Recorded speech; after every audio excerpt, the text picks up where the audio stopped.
Welcome everybody back to Veil of Sound. It's our usual video interview Sunday, and I am very, very happy to have a band here which is not only highly productive, but also on a very, very high level when it comes to quality.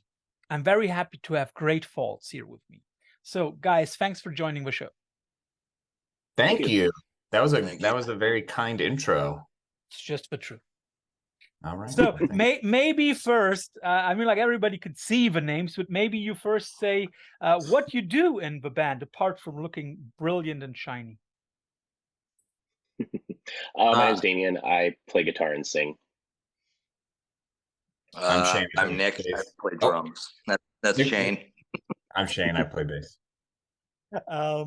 And second question here on Veil of Sound is what is the band merch of the day that you are wearing? And now let's start with Shane and then go counterclockwise. All right, I'm wearing an Octopulpe shirt, an incredible.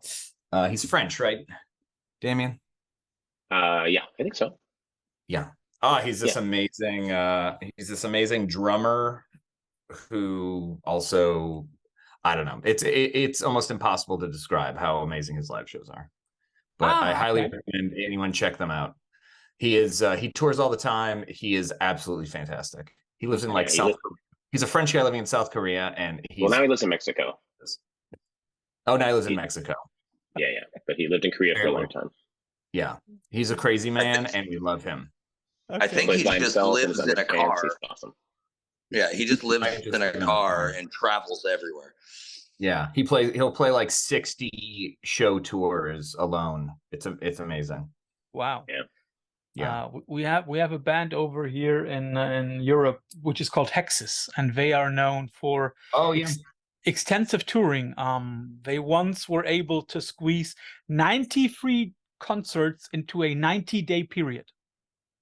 Oh my God.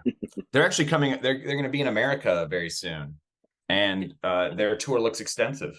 So that would make sense. Yeah. If you get a chance, go and watch them, because even if they play the 85th, 86th show, it's still high energy metal, black metal, something like that. Yeah. I've heard good things about them. So yeah. I'll check them out. And Nicholas, last one. What are you wearing? Well, I'm wearing my Vancouver Parks and Recreation soccer jersey. So do you live in Vancouver? Vancouver, Washington, not Vancouver, BC. And I'm basically located just outside of Portland, Oregon. So you're just across the border. Correct. Okay.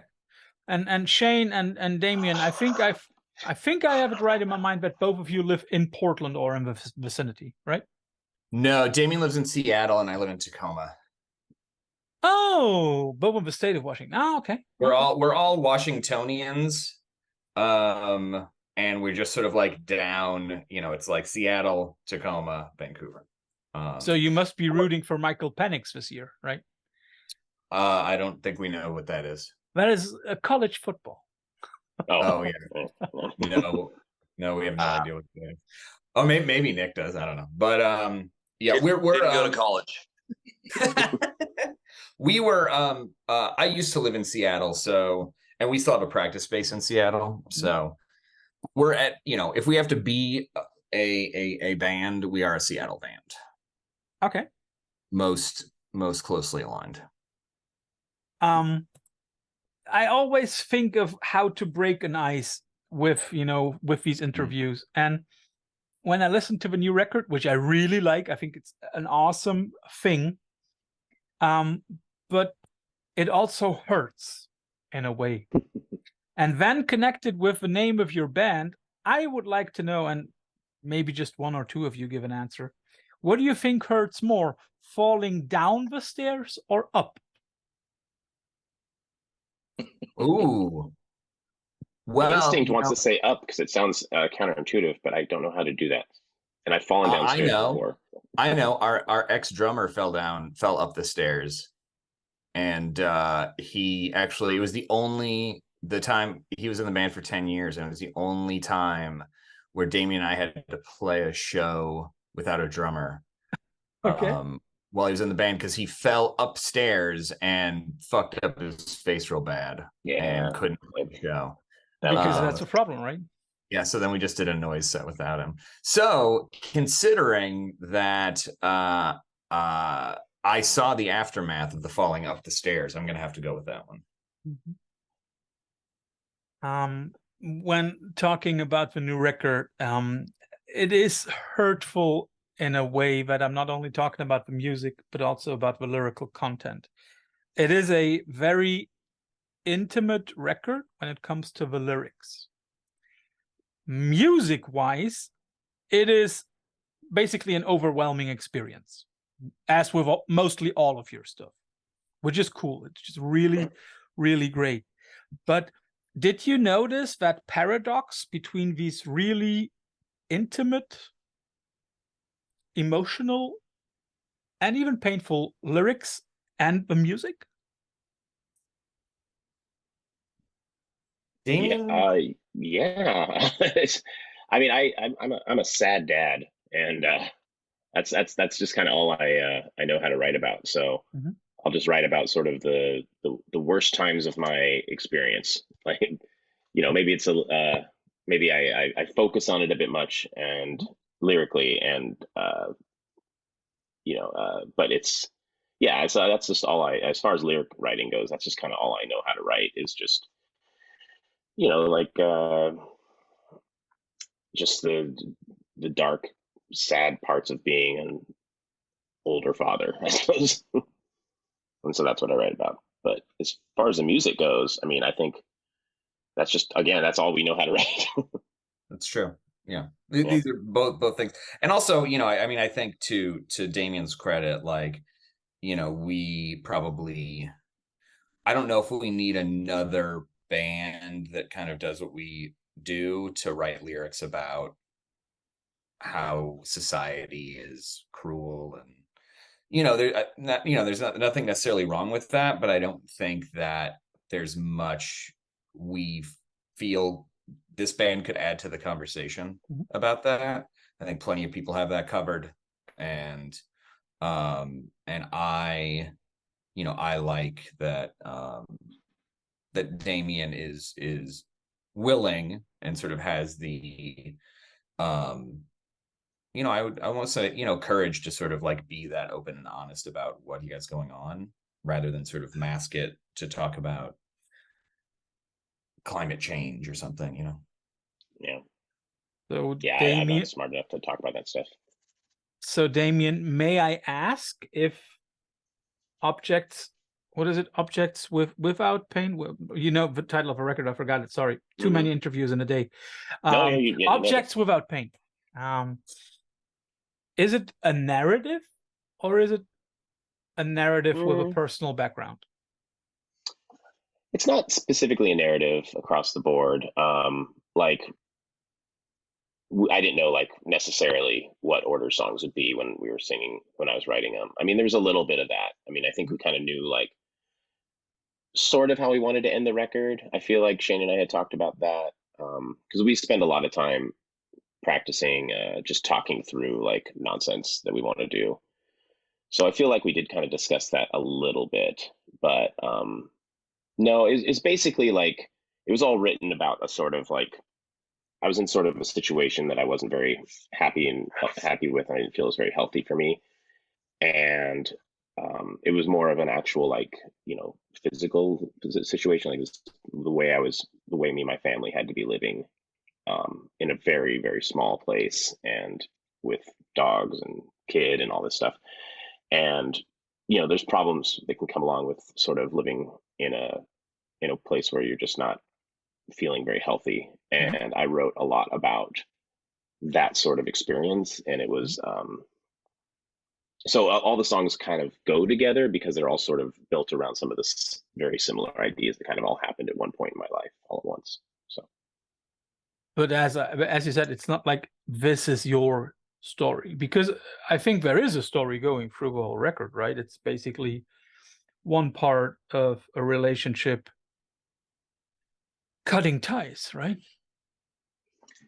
Yeah, it feels like that. I mean, I'm still with my partner. I mean, we're happy and we're living in a much better situation now. But it was me kind of trying to be as honest and open as I could be about sort of my feelings about the situation we were in at that time. And it felt like a way for me to kind of cope with it all, because, sometimes you just don't have many options.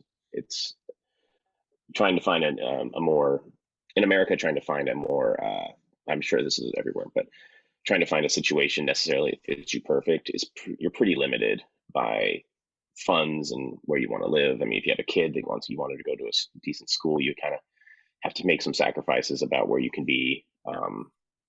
So there's a lot of outside influences too that can affect these things. But yeah, no, as far as lyrics go, Shane and I like this. We like this concept of the personal is universal. Is that what it is, Shane? Like being really specific about your. Yeah, specificity is universal. Like the more specific I am about my situation, the more other people actually kind of relate to it and almost maybe read their own interpretations into it. So I might be very specific about something, and someone might get something entirely different out of it, but only because they're taking that specific thing, kind of relating it to their own lives. And I think it's, these sort of situations of kind of feeling trapped, feeling like you're not doing enough or not good enough, insecurities, thinking maybe you're going to be a terrible parent, wondering like what little offhand thing you're going to say to your kid that is going to, hurt them and they'll take with them the rest of their lives. Like 20 years from now, you're maybe like, remember you said this to me on Thanksgiving? I'll be like, no, but they'll remember, it's like wondering about all these little things. I think that's pretty universal. I mean, we all do a pretty good job of fucking up our own lives. So. I mean, I mean, when we were putting together the layout, we took one lyric from the whole thing that we sort of like took out of the lyrics and sort of put, kind of highlighted, and it's just this line like, in this small house his thoughts carry, and it really is that kind of typifies or sort of condenses the whole record, which is just sort of that, a lot of the themes and a lot of the sort of, almost invasive thoughts is just, sort of Damian being in this very constricted situation and just sort of like, just thinking about, all the terrible things, all the things that could happen, all the ways it could be better. It's very much like a person just, going through all of the scenarios in their head, with desires and fears and everything. And yeah. So. I mean, what else are old dudes going to write about? There you go. Don't put it on VH, man. Don't put it on VH. I usually try to not become personal when doing these interviews, but there is something about the new record which is very universal and which rang such a bell in me when I heard it the first time, like 10 days ago, when I read through the lyrics, because, I mean, basically, if I get it correctly, basically the story arch, if we want to call it that, but let's, for the sake of it, let's call it an arch. The story arch starts with one of the partners skipping through like advertisement and stuff and thinking about, okay, what might happen, right? And in order to show how universal this is, and I'm very, very sure that everybody who has ever split up a marriage, and I choose this word because there is a difference between a relationship and a marriage, but everybody who ever split up a marriage like I did 12 years ago, we have all gone through that. And first of all, thanks for writing that, Damian. And second of all, thanks for being able to put it into words that are applicable to nearly everybody's experience of a very, very similar situation. When you write that stuff, is it for you a catharsis or is it a problematic situation when you write it? It's definitely catharsis. Yeah, no, it's absolutely helps me deal with it. I used to go to therapy every week, which was awesome, and I had really great health insurance that covered that. And then I lost all that when I left my last job. So I don't have the chance to do that as often as I'd like. I still love therapy and think everyone should do it. It's a wonderful thing. But you know, in America, you know, they don't give a shit about anyone here. So it's we don't get that, we don't get our teeth or our brains taken care of here, you know, unless you're very wealthy and or have They're really too great close insurance. together, So right? yeah, exactly. Yeah, nothing of the neck up do they really care about in America. Yeah. You break your little toe, everything is covered. Yeah. Absolutely. But yeah, so I you know, I find that process to be pretty cathartic. It's I don't like sit and write lyrics all the time. Like, I mean, no way would I do that. I don't write until it's time to get ready to record on it usually. And I think that's one of the reasons that all these lyrics are so cohesive is because I kind of wrote most of them within a 1 or 2 month period. If I had written like, you know, throughout, if I wrote constantly, which would maybe be better for me mentally because I'd be dealing with stuff a lot more. I think the lyrics might become a little more disparate because from day to day, like I feel different about things, and it's, you know, so I'm getting off the track a little bit, but anyway, I just wanted to say that I absolutely find them cathartic. So you don't keep like a journal of stuff. You know, okay, 8 weeks we're gonna go into a studio. Let's write down something. I mean, if I knew we were going to get, if I knew like once we start getting about 6 or 7 songs together, like we're getting close to having a record like worth of songs, it's time to start writing.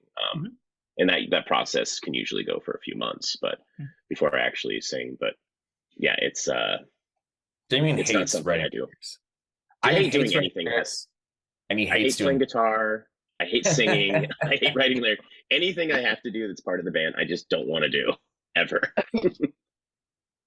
What about the art? What do you mean? The art? The art that you do.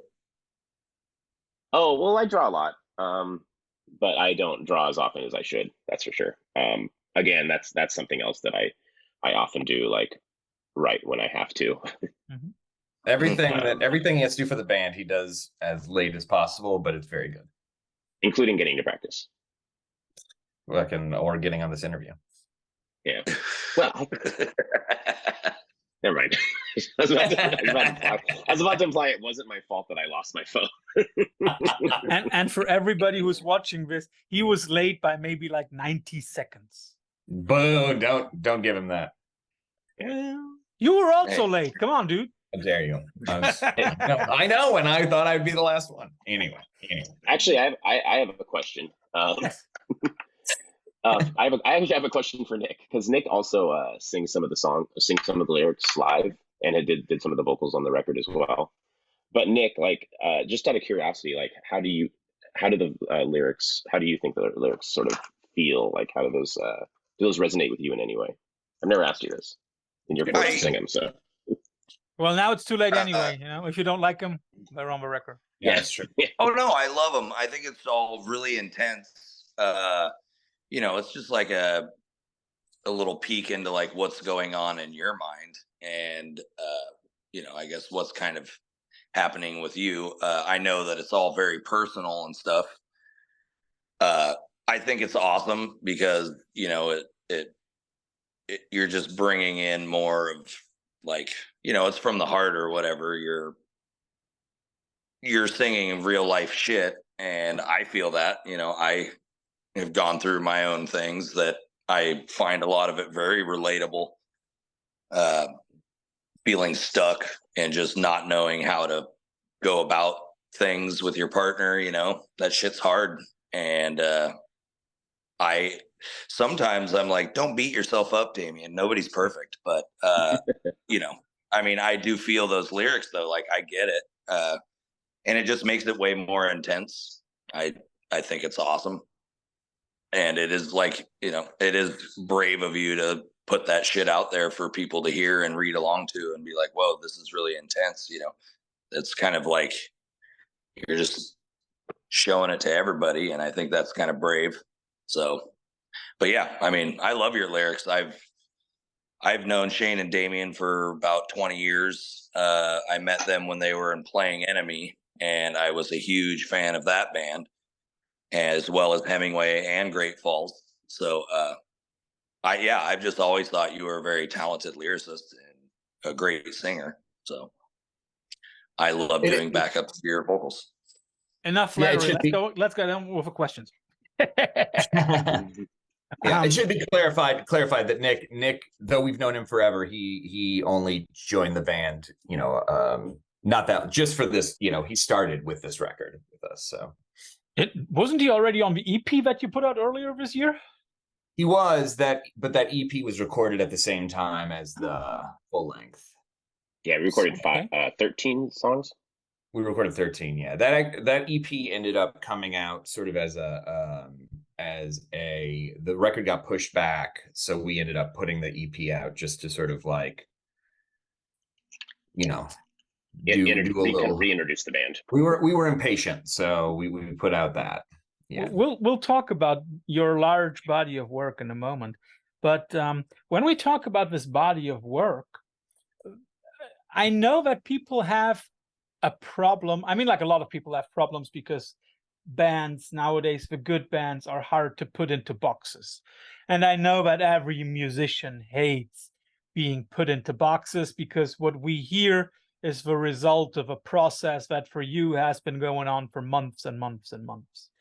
But something that is striking about your music is, how should I say?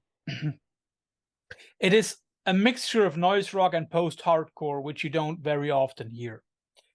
What would you say? Where do you see yourself a little bit closer to? A little bit closer to a band like Ken Mode, or a little bit closer to Jesus Lizard? I mean, I would consider us to be, I would definitely consider, like, if there was a spectrum, I would sort of put Jesus Lizard, on one side, Ken Mode sort of closer to them than us. And then, I think we love Ken Mode. They are our dear friends. But, I think that we sort of tend to come from more of a school of like, sort of mathier kind of, today is the day kind of, a little more like kind of metallic, I think. That I don't think we ever really got the noise rock thing until we've been getting it a lot for this record. And we don't mind it. Like, that's fine. Cause no one is a worse judge of music than the person who created it. We, as you're saying, like, you're inside it, you can't hear it really correctly. But, I think that, I don't really consider us to be that close to the kind of noise rock that we appreciate very much, but we love that stuff. We really enjoy it. I think that from our perspective, though, we just kind of, we really like playing, odd time signatures, and we really like playing things that are a little kind of hard to grasp, maybe right off the bat. And the kind of stuff that, Jesus Lizard and Ken Mode do, I think that you kind of get that pretty quick. And I love it, I think those guys Jesus Lizard are, legends, and we could listen to them all day, and we love Ken Mode. But I think that I don't really feel that we have that understanding of how to, like, I guess, be that straightforward or that accessible. Just because, I don't know, because our brains are all fucked up. We don't know how to write songs like that. But I don't know. Damian, Nick, do you want to make that make sense? No, I think you did a pretty solid job. Yeah. All right. Yeah. Thank you. Make the music challenging to play, but also challenging to listen to, but not too challenging to listen to. Yeah, challenging but rewarding. You want to reward the listener, Yeah, that's always what we're hoping to do. Don't worry, you did a very good job on this record. Oh. And I also think that the record, as personal, as intimate, and as maybe painful as it might be, as I said, it is a very, maybe I have already listened to too much stuff, but it is an accessible album. It is not as if it's not pushing you away, you know. It is it's more like taking you by the hand in a way. That's good to know.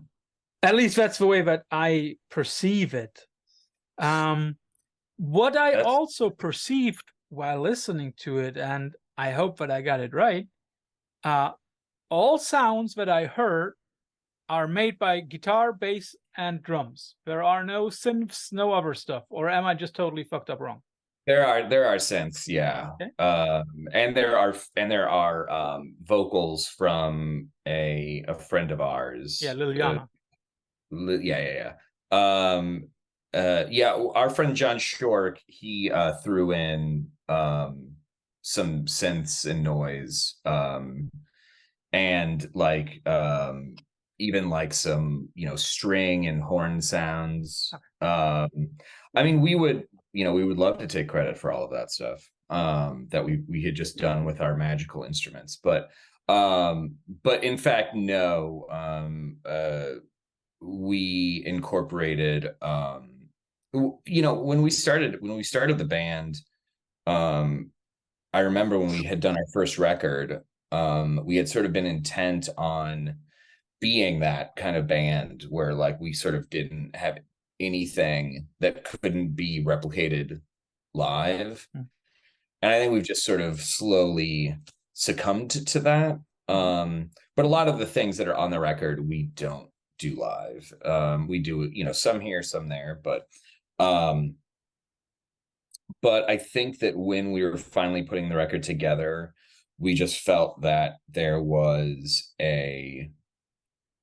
not a need, but that we kind of just wanted to expand the palette of it a little bit. We had tried somewhat on the last record, and knowing John was a big thing. I mean, I don't think that if we hadn't known him and understood his sort of taste level and his sort of ability and the way he can sort of like understand what we're doing, but also be malleable if we kind of want to go a different direction, we wouldn't have done that. And same with Lillian, like we wouldn't have had her on the record if she didn't come with stuff that was so good that we thought it was there. I mean, both John and Lillian were very much like, hey, we would love to be we would love to contribute stuff, we would love to help out, no pressure to do anything.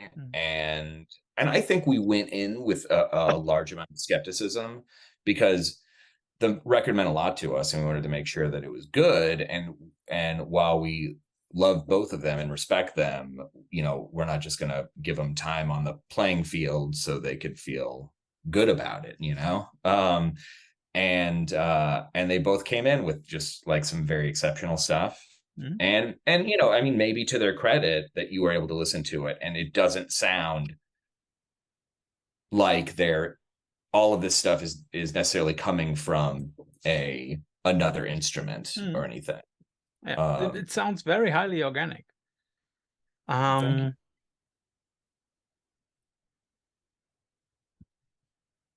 Is there, because I know that you come from this hardcore background, is that something that you also cherish? And maybe that is something that you've just indirectly described. Is there something that you cherish about the hardcore scene, the sense of unity, community? The scene up here is a little weird. Like when I was first, I'm sure if everyone would describe their scene that way, but when I was first getting into hardcore, like a zillion years ago, you know, there was like 10 of us in Seattle who really, like, there had been kind of a big hardcore scene in the like late 80s, early 90s. And we had bands like Brotherhood and The Accused and all these sort of like hardcore, like kind of metallic punk hardcore bands. They did a lot of cool stuff. And then right when I came in, everything like, go away, Ponyo. Sorry. When I came in, everyone kind of like went away. Like that scene kind of disappeared. So it was a really tight knit little scene. And I've never really left that sort of mentality. Like the scene has kind of grown in Seattle, but it's kind of grown separate from me. So we see bands come and go, and if, we'll play with a band for a while. We're like, oh, these guys are great, and then they kind of break up, and some of them go on to new bands, some of them just kind of disappear. So it feels like it's just sort of happening around me. So I don't really get that sense of community, although I would like to. I'm just a little older now too, and I think I don't go to as many shows unless I'm playing them. So it kind of I don't know if my perspective is very valid to represent the scene in any way, but so. I mean, I grew up in Indiana, and which probably doesn't mean a lot to people who don't know how much Indiana sucks, but flyover country. Yeah, exactly. Absolutely. Only fly over if you can drop a bomb. But the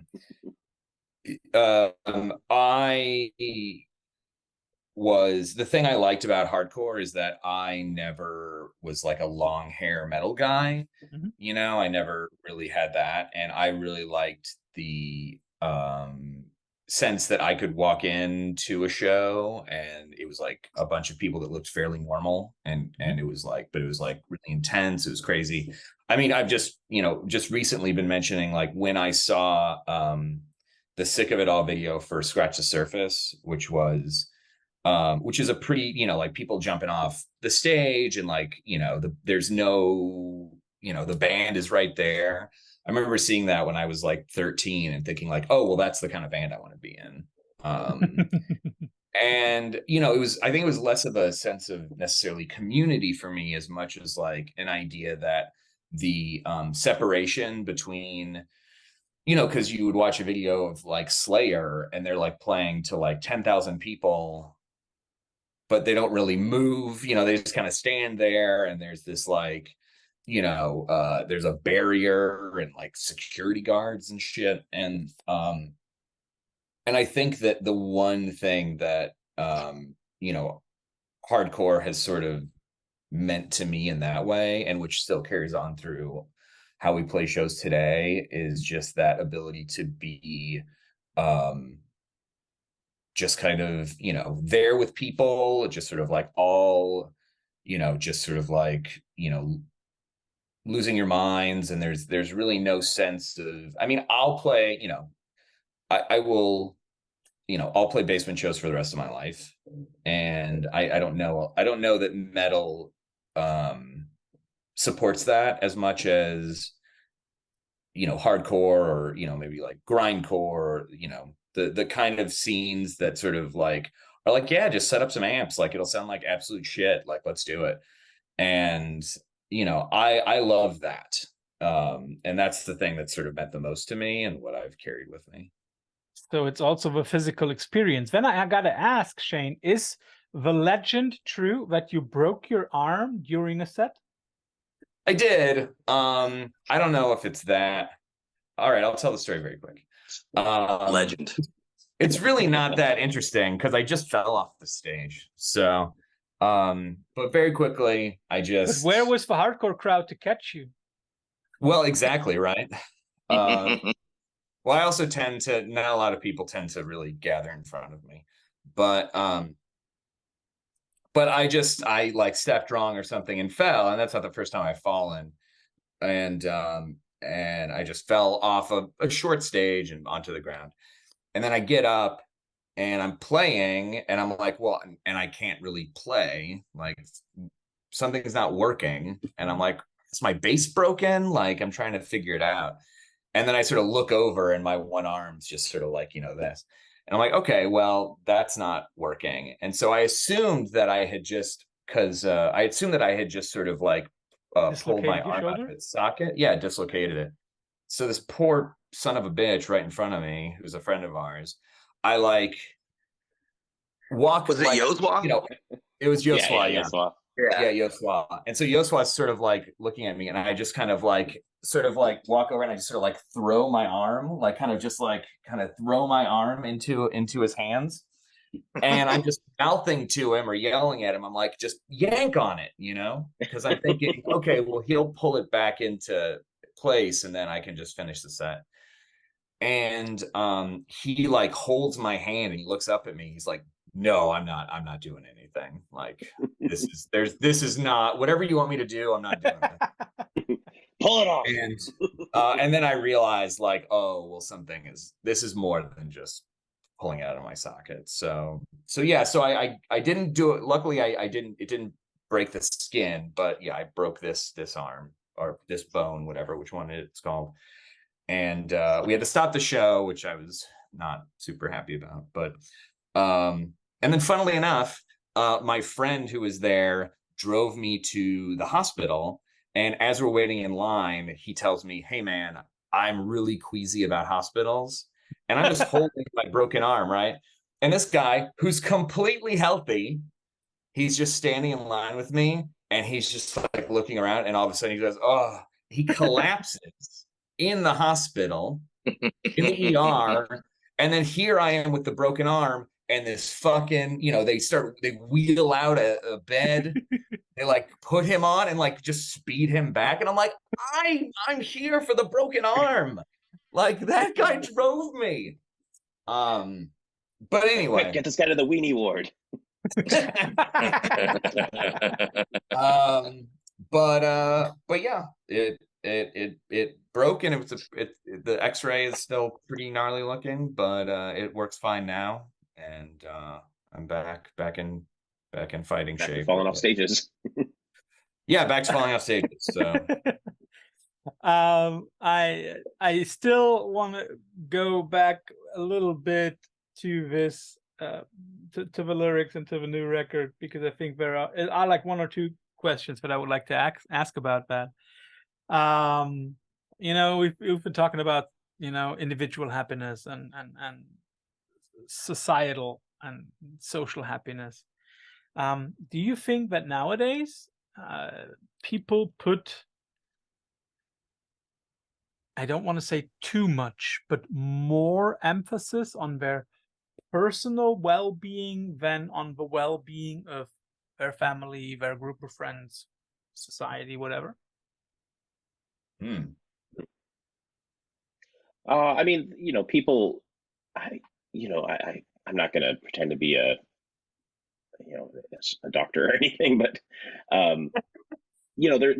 we've certainly lost, like, we've lost a sense of the commons. We've lost we've lost a lot of those things, and we've done it to ourselves, or capitalism's done to us, or whatever. But it's we don't have a communal experience like we used to. And I feel like we're very insulated. I mean, we have these little windows to the outside world that are our phones, that we use to kind of filter our exposure to things, and exposure to, we don't use, I mean, there's algorithms that are designed to keep us from, other ideas and thoughts. And, and sometimes there's probably helpful, sometimes that could be helpful, I'm sure. But but to answer your question, I think there's not too many other places to turn than to sort of maybe just your very close circle of people around you and yourself. It's hard to have a connection with somebody when they seem to just be like, you're not even sure if that comment on your video is a real comment or it's a bot. It's kind of hard to know. So it's really hard to have some sort of connection with people outside of your immediate sphere. Would you then also agree that nowadays marriages, relationships, friendships are more in danger of becoming loose knots than ever before? And maybe certain. Nicholas answers that because he's such a quiet guy. He's a quiet guy. Shit, I don't know. I have no idea.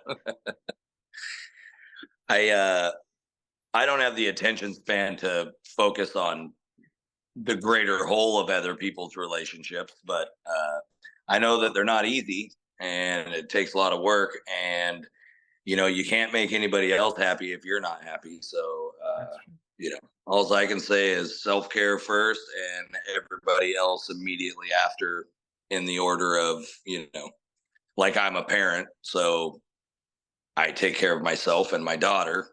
I also try to help still be supportive to my ex, who I still care about a lot. And if she's not well, that would, you know, seep into my child's life. So I try to just, take care of myself and my family and be supportive to, my friends and try to care about everybody.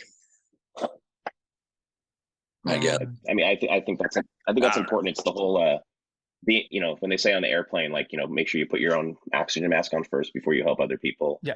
I think there's an extension to that to self-care. Like, you do want to make sure you are taking care of yourself. Absolutely. And that should be focusing in that way shouldn't be looked at as a negative, but yeah, it's tough. It's tough, man.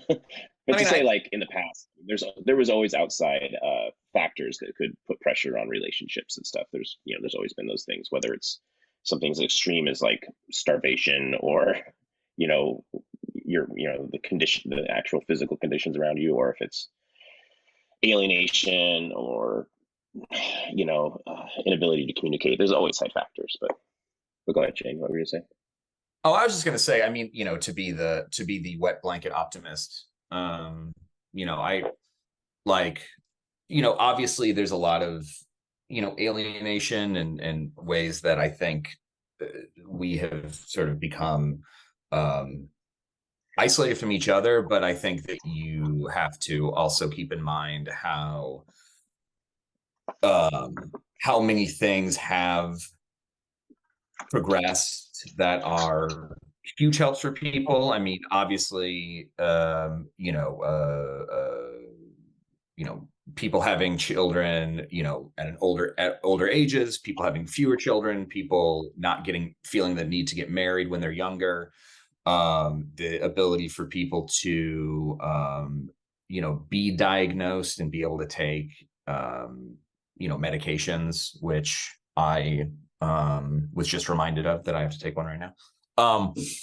And there are a lot of benefits to just how a society progresses and gives more, voices to people who sort of, quietly suffered in earlier decades. And,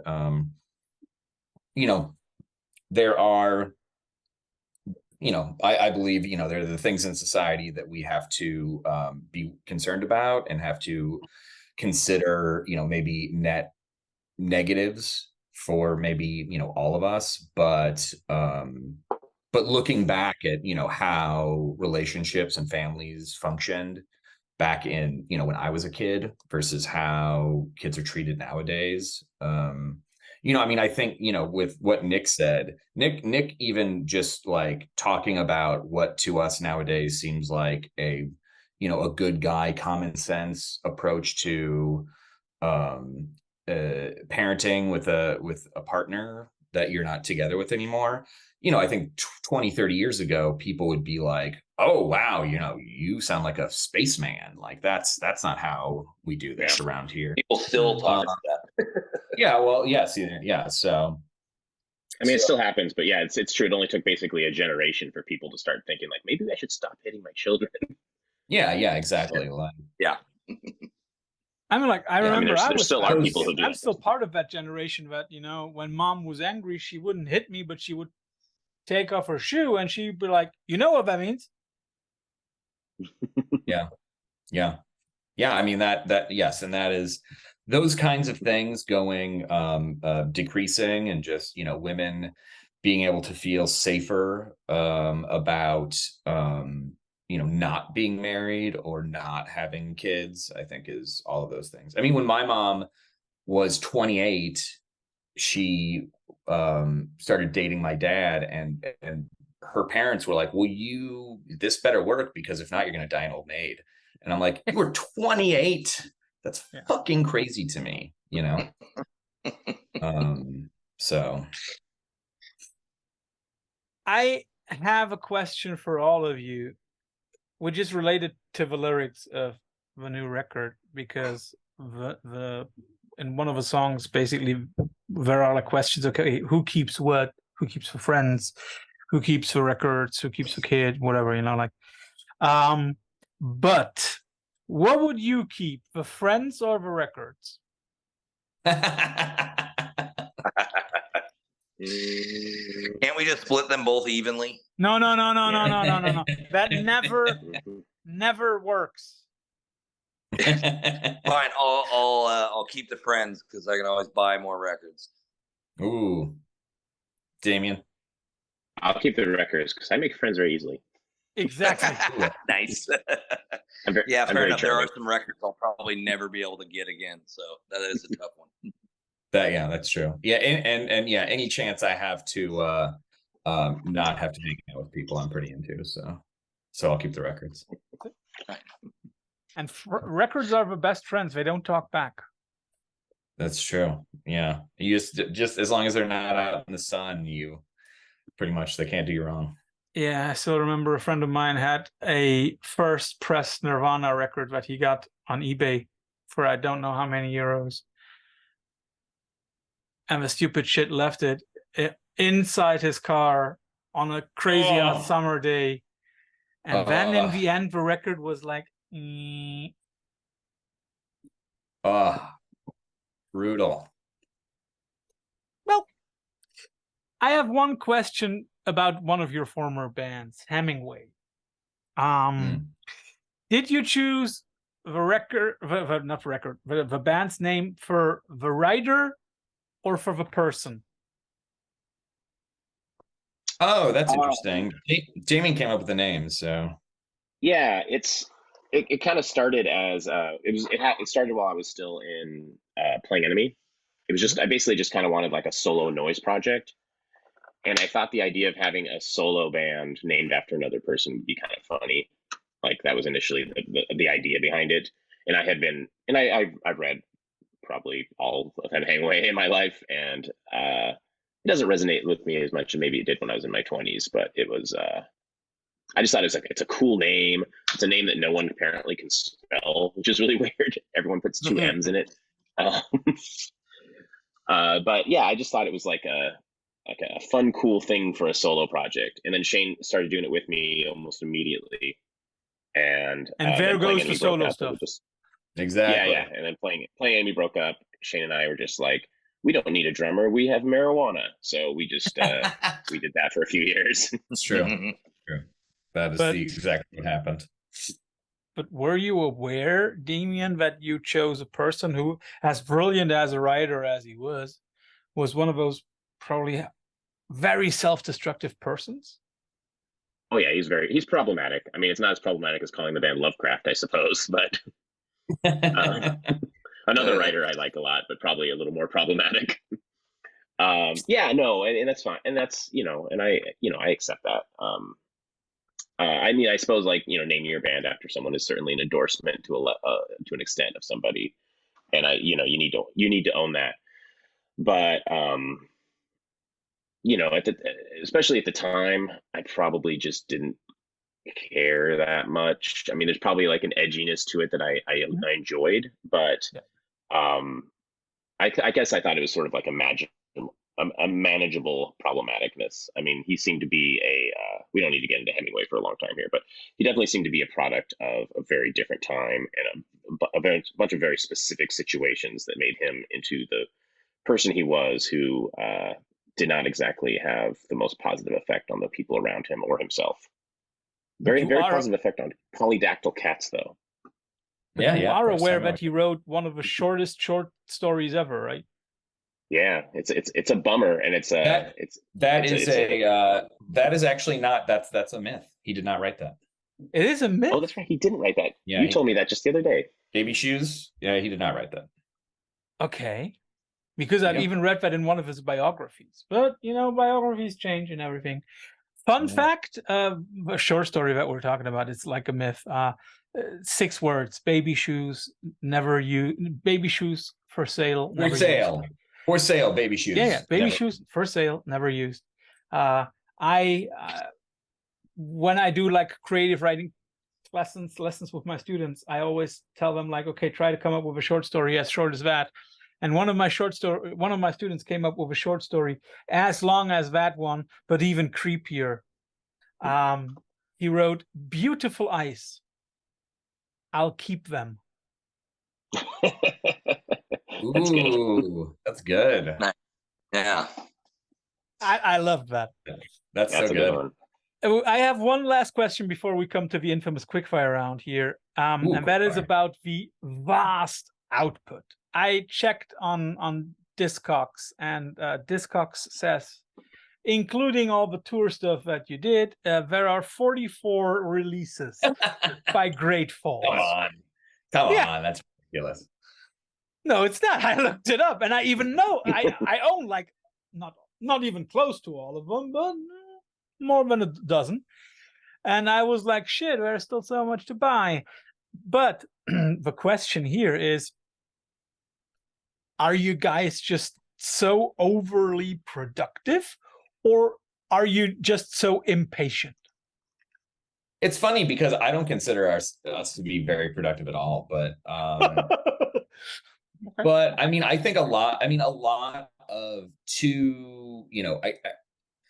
to be fair, we have put out, a lot of like normal records and normal splits and songs, but a lot of those releases are less because we're writing so crazy and because Damian wanted to make something and we needed to he wanted to make like a package, because really Hemingway. I've been literally folding the covers to our art books while we've been doing this interview. Like I'm always making something. Like we're, I mean, we had to go in and record a new song, not because we had this song burning a hole in our pocket, so we had to get out. It's because we decided to do this art book that Damian made for the record. So we had to go and write a song and record a song so that we could put it, to make the art book extra special. So really a lot of the releases have mostly been that Damian wants to make a thing, and then we're like, shit, all right, well, I guess we gotta do something. We can't just put it out without music on it. I guess we gotta make something, which is great. I mean, that really started with Hemingway. Damian and I would do these tapes that were like one of 12, and we would just do noise, pretty much, or like very, experimental stuff. And just so we could make a tape that had a bunch of glue on it, or just had a weird belly band. And when we decided to switch from like just a noise band to a regular band again, we just never shook that desire to like put out little releases and cool little packages. I mean, the other day we are like in the practice space, and Damian just pulls out this like stack of CDs.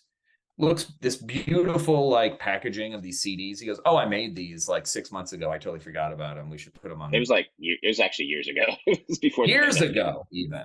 It was like, and it wasn't even new stuff. It was like we had done a tape of it, and he decided to make a CD version of it. Never told me, and he himself forgot about it. Yeah. So like a lot of it just tends to come from Damian not wanting idle hands, and then me, and now Nick sort of being like, fine, okay, sure, whatever. Yeah, I'm slowed down on that since we've been focusing more on actually like outputting more proper songs. But and also I used to work in a letterpress shop, and I had access to a press all day, and I just I could just sit there and make stuff all day long. But when the pandemic came, we sold the shop, so I don't have that anymore. And then after that, I was working again at a frame shop that just had for picture framing that I've been at for like 20 years on and off. And just had big work tables and tools and paper and stuff everywhere. There's just the temptation to make something was just too great. Now I just work from home.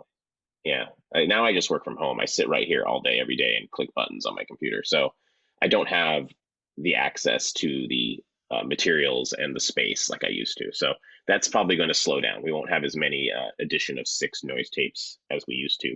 But I mean, apologies. It's not like it's gonna stop entirely though. Yeah, definitely not. Clearly, I mean, I the mean, man's just doing shit right now. So yeah, here's little covers to our 3-inch that's going inside the art book. So I would the love to world's have one of tiniest those. CDs. They're so tiny. I know. I have a few of. I have a few 3 inches. I even have a 3 inch by the Chili Peppers, oh, which I only bought because it's a 3 inch. Collector's stupidity, right?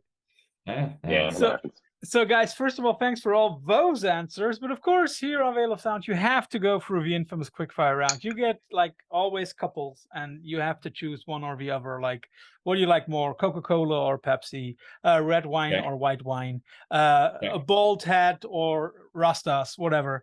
And, choose and then maybe give a short explanation. Let's start off with something related to literature. Hemingway versus Steinbeck. Steinbeck. Steinbeck. I don't I'll do really like Steinbeck. Hemingway much. I'll do honestly. Steinbeck too. You don't like Hemingway? Well, I don't know. I've always been underrated. I like Hemingway quite a bit, but when I read Cannery Row, I found that resonated with me way more than anything Hemingway done. Hemingway's like, he's too busy like drinking and fucking for me to relate to that. Like those are two awesome things, but that's not. I'm just not that kind of guy. But Steinbeck's like a sad bastard who really cares about like the individual working people, especially of like mid-century America, and that's definitely something I care about more. And again, it's really Cannery Row for me. It's the book that he was like a working man's author. Yeah. Steinbeck has a much greater to me, Steinbeck has a much greater grasp of the humanity of his characters, whereas I think Hemingway's desire to sort of like leave a lot on the table has never worked for me. So the only parts where Hemingway takes a lot of care about his character is this Nick Adams cycle. I don't know how many short stories that is, but throughout the cycle, of course, he develops Nick more and more and more, but otherwise. Yeah. And he as a character has never super appealed to me either. Yeah, as we said before, right? Yeah. If you could choose to live in a city at a certain moment, would you rather live in Portland after the millennium or in San Francisco in the 60s? San Francisco in the 60s. Yeah, San Francisco in the 60s. Yeah, probably the same. Just out of curiosity, just because it's such a time when I would love to know how good or bad it actually would have been, Yeah, it seemed like a very interesting time to watch. Like people were trying out the whole like dropping out thing for the first time in America. You get to kind of watch it happen for the first time. I guess if I could do it as a spectator with the perspective I have now, I'd really enjoy that. If I was in the midst of it, I'd probably just be some fucking burned out piece of shit. But you wouldn't notice. Not that they all were. I'm saying I would be. Yeah, but you wouldn't notice. So, as you are on New Road Records, Times of Grace versus Through Silver in Blood. Times of Grace. Silver and Blood. So I actually got I write for Decibel, and they did a Neurosis issue, and we got a choice of I got a choice of whether I wanted to do Through Silver and Blood or Times of Grace for the Hall of Fame. And I would say that probably when, like growing up, Times of Grace meant more to me, but I wanted to do Through Silver and Blood because I think that as far as a watershed record, as far as a record that came out fucking blowing the doors off of extreme music that no one had ever heard before, I think that record's almost impossible to top. So yeah, I mean, my first Neurosis record I heard when it first came out was Word is Law. So I started very early on with Neurosis, not quite Pain is Mind era, but that's the first one I heard, and I loved it. And then when they did Solstice Era, I was like, whoa, they're getting crazier. This is way more heavy and interesting. And then Enemy of the Sun to me was like the most amazing album.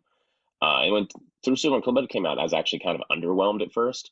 But then as like the kind of songs started to hit me, I realized like, oh, like even though Enemy of the Sun was the first moment for me, they really captured that like dark doom that they were able to nurture so well through the rest of their albums. As the songs kind of started to like stick with me, I realized that the songs Through Silver and Blood were just so much. They just stuck with me so much more. The mood of Enemy of the Sun, I think, is still fantastic, and I love that record. I love the way it ends. The samples are fantastic. The first song is fucking great, where they're singing and it's all creepy, and there's the samples, and it's awesome. But just songs like Locust Star are just too fucking good. Like for me, I just can't I can't deny that. And Times of Grace is fantastic, and I mean that first riff is so fucking heavy. I think about it all the time, like all the time. Like, but yeah, I mean, whenever I say I love you, I think of it's, oh my god, it's so good. But I saw them a ton when Through Silver and Blood came out too, and I remember like driving down to Portland because I wasn't old enough to watch them in Seattle, and I got to see like I think they played with Today's the Day and Amber Asylum, and Today's the Day was Brad Elrod was still playing drums. It was from the self-titled album, which is not my favorite record, but it still got to see Brad Elrod play drums with them, and I was like, holy shit, this is so fucking awesome. So just those memories of that time, and I got to watch a skinhead get beat up. That was really cool too. It's always fun. Which is always good. Hell yeah. Yeah, Nazi skinhead, I should specify. Yeah, not just a bald guy. Of course. Yeah. Let's talk hardcore. Refused versus Snapcase. Refused. Yeah. I've toured with both bands. So I had a time where I was like I hadn't heard Refused, but I was listening to Snapcase, and then when I heard Refused, I was like, oh, I like this a lot better than the. Nothing wrong with Snapcase; they were awesome, but yeah. I gotta say, like if I could go the rest of my life without hearing the again, though, New noise. I would be happy. I'm so fucking sick of that song. It's a great song. It's a great record. They're a much better band than Snapcase, but I don't ever. I mean, and I don't dislike it, but I've hit my capacity of having to hear that. I watched that show, The Bear, that came out, and I really liked it. And they used it like 3 times in the show, and I was like, come on with this song. The song is actually not that great. It's basically Papa Roach. Like, it's not. We move on. And I have to say, as I worked in a Michelin-starred kitchen after my A-levels, and it was always the best of times when the chef was gone and we were able to put on our music, and my choice was always The Shape of Punk to Come. Always. No way. That's so interesting. Always. A 2-star Michelin restaurant. Huh. And fortunately we had a soundproof kitchen, and it was always The Shape of Punk to Come. Huh. Also because I knew that the sous chef would be pissed off. All the way through. And when we were setting up kitchen in the afternoon, we would turn it to 11 as loud as fuck, whenever it was possible. So good.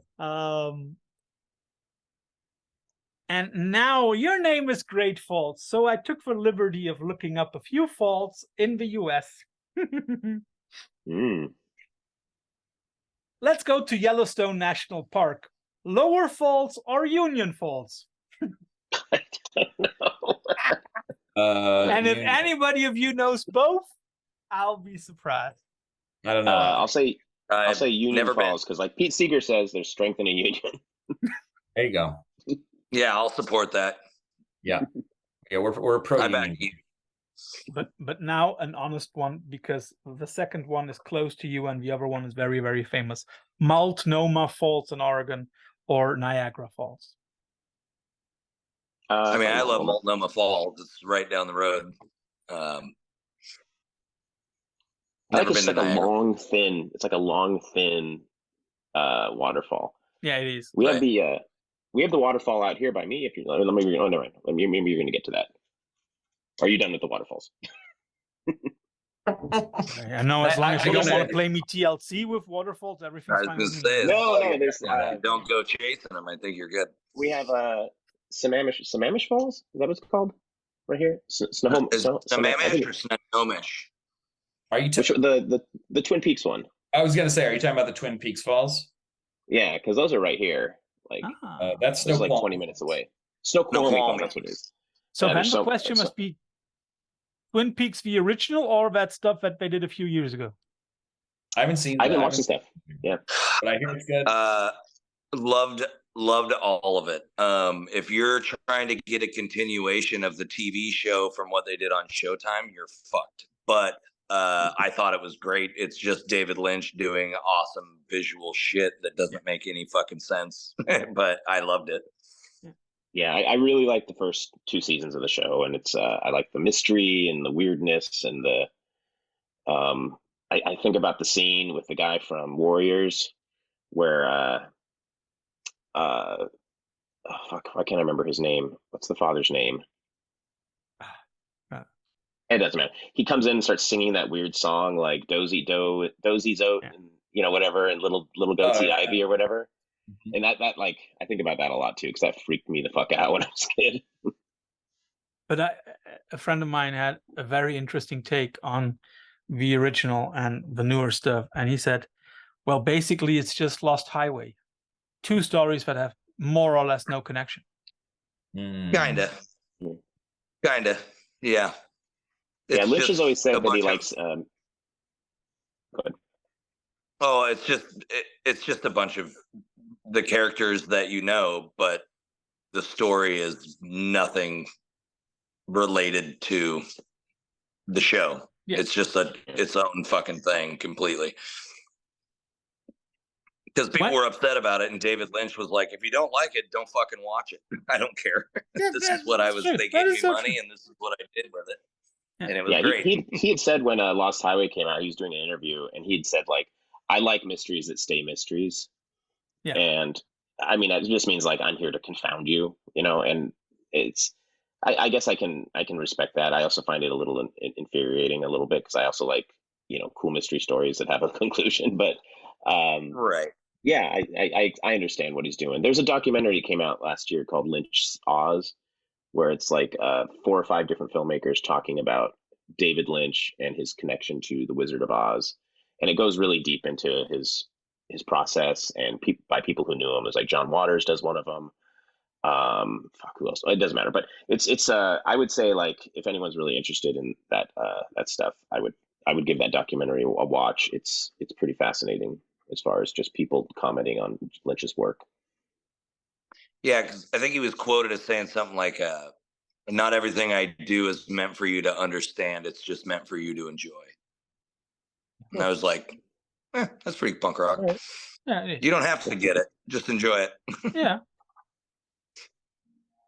I'm just thinking, when I would give you, or if I gave you David Lynch versus David Cronenberg, which one would you choose? For me, it's easy because I still have to say that some of the most creepiest nightmares I ever had was after watching The Fly. I was like, shit! Oh man, yeah, like when he's peeling his fingernails off. Oh yeah. I love Cronenberg, but I would go with Lynch. I'm probably Cronenberg. I like Lynch's body of work maybe more, but I like Cronenberg. I probably watch Cronenberg a lot more. So I also like Cronenberg's son. His movies are good. I still haven't watched one. Which one did you do? He did Possessor. He did Possessor and he did Infinity Pool. Oh, okay. You should watch them. They're good. I will. I'll put it on. They just look like David Cronenberg movies. It runs in the family, eh? Exactly. I got 2 more. Right.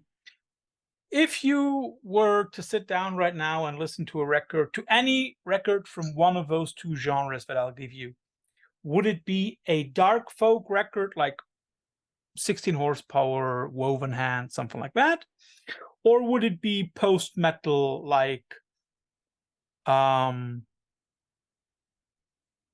like ISIS or Rosetta or like stuff like that?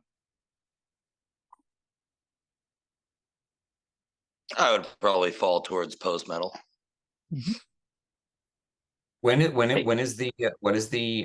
I listening to this? Just at any point? Well, you can either choose any kind of dark folk, for example, anything David Eugene Edwards or Lanigan, or post-metal? Probably the folk thing. Mhm. I'm going folk. I'm not so good with the genres, but I probably post-metal. I don't know. It's hard to say. Mhm. Maybe the folk. I really don't know. I'm not great with the genres, so sorry. Which is totally fine. And as we spoke about Neurosis, there is always a band that is seen as the successors. ISIS. Oceanic versus Panopticon. Oceanic. Ocean. Oceanic, yeah. I love that album. I'm actually gonna go. I'm gonna go Celestial. That is That's not one of your the choice. Celestial. I know. It's Oceanic Celestial is or Panopticon. Oceanic. Yeah.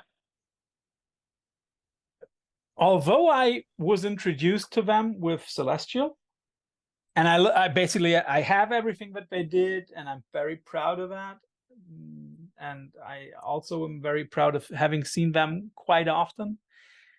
But Panopticon just rings a bell. I don't know why. I know usually it's always the first one that you hear, right?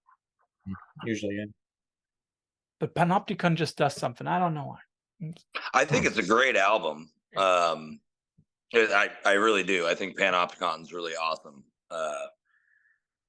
I mean, I actually like a lot of like the Mosquito EP. Yeah.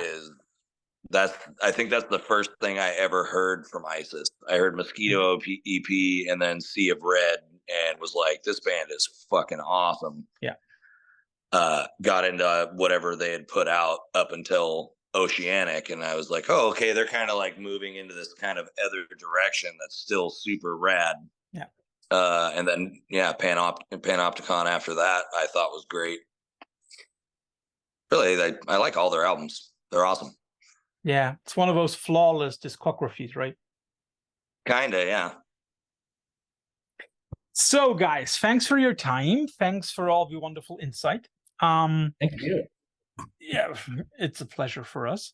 For all the people out there, if you like this interview, if you like the details that you were given, why don't you go onto Bandcamp, log in, and treat yourself to the new record, Objects Without Pain. It might not be a painless listen, but it's a really rewarding listening. As I said, if you have gone through any marriage split, I'm very sure this will ring a few bells. So that helps sometimes to have records like that. If you like what we do here at the Veil of Sound, well, maybe give us a subscription here or go to our website. You also will find a review of a new record there on release date. I know this interview will come out a little later, but you will find a review there.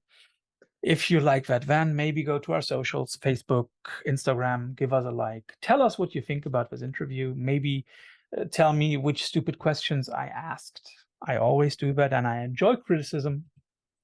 Or if you want to support us a little bit more, go to our Patreon and leave some bucks there. It's always great to see people enjoying what we do and maybe enjoying it so much to help us cover our costs. Now, for each and every one of you, one last sentence. For sale, baby shoes, never used. Wrong order, but anyway. Whatever. Damian? Final sentence. That's a lot of pressure. That's already a sentence. Thank you. Shane? I thought saying Damian's name would have been No, it lacks a verb. It's proper. It's not proper sentence structure. Shane? Damian, Nick, thank you. So, guys, thanks for all both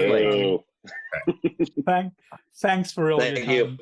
Enjoy the rest of your day, guys. Bye. Bye.